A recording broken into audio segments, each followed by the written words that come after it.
இளமை என்பது ஒரு மிகப்பெரிய பவர்.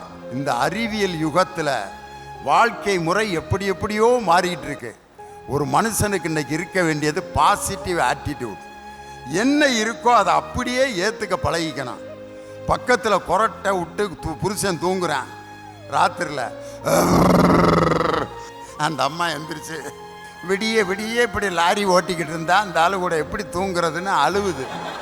ஆனால் அப்படி நினைக்காதீங்க, புரட்டை விட்டுக்கிட்டாவது ஏன் கூட தூங்குறாரு அப்படின்னு நினச்சி சந்தோஷப்படுங்க.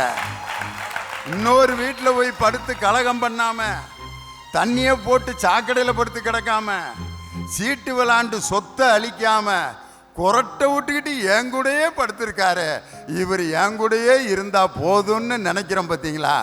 இந்த வாழ்க்கை தான் மகிழ்ச்சியான வாழ்க்கையாக இருக்குமே ஒழிய இந்த ஆளு கூட எப்படி குடும்பம் நடத்துறதுன்னு 50 வயசுல யோசிக்க கூடாது.